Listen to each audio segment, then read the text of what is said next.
Anyway, next up, we've got the front cover of the Express, Diane. Yes, so with the headline, "The Lords must not," underlined, "defy the will of the people." So this is to do with the House of Lords. They voted against, I think, 4 of the basic tenets of the Rwanda plan, essentially, and they want to force Suella Braverman to change it, and they're saying, no, you can't hold women and children for as long as you are, you can't force people who, for example... I mean, that's not going to be a problem, because there's no women and children coming across in the boats. I mean, I've yet to see one female face in those... Are you hanging out at the beach, Leo? Sometimes. Yeah, not this week, but, you know, when the weather was nice. You're hanging out at the beach with your binoculars, you're looking at all the boats? Not all the boats, but I'm just saying, I mean, this is, you know, we're told that these are refugees fleeing a war zone. It's like, well, why are they just sending the young men? Like, aren't other people fleeing the war zone?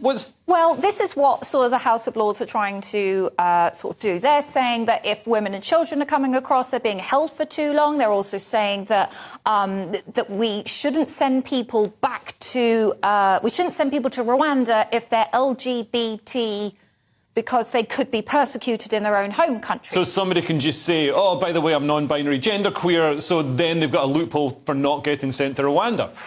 Ooh, possibly there are some bad faith actors. But what I find quite interesting about this is that the House of Lords is kind of doing this. And recently we've had a lot of controversy about the House of Lords because obviously Rishi Sunak had to sort of check the peerage list, because he had to check not only Boris Johnson's peerage list, but he also had to check Liz Truss's list. I forgot about her, Yeah, she got a list. Oh. She only had 4 people on it, bless her, but I think it's like one for every 15 days she was Prime Minister. It's like holiday days.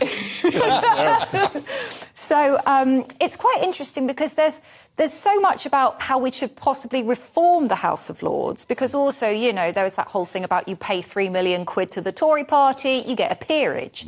So it's interesting that at this point they are providing a backstop to what the main party, the Conservative Party, is saying, but this is the will of Britain. Britain wants us to stop the small boats. And as we all know, it's one of Rishi's big 5 pledges that he put on his PowerPoint presentation. So he really wants to push this through. Yeah. Must be serious if it's on a PowerPoint presentation, I'll give you that much.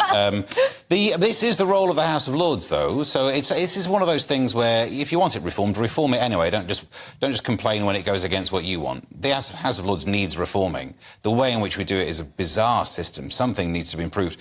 Although there is something that makes me think when they say this is the will of the people.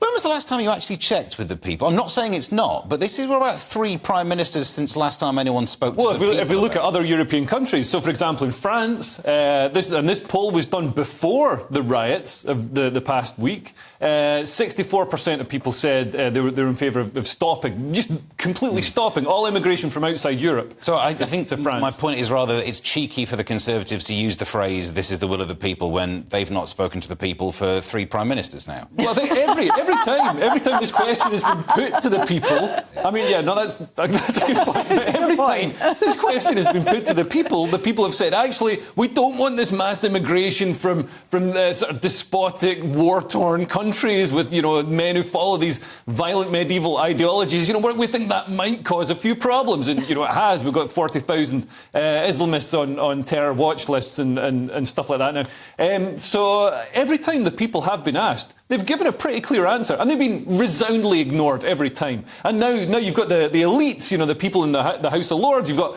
also the Archbishop of Canterbury saying, oh, no, we can't have anything that would stop people coming here. We must have open borders. Like, oh, fine, can we put them in your churches then?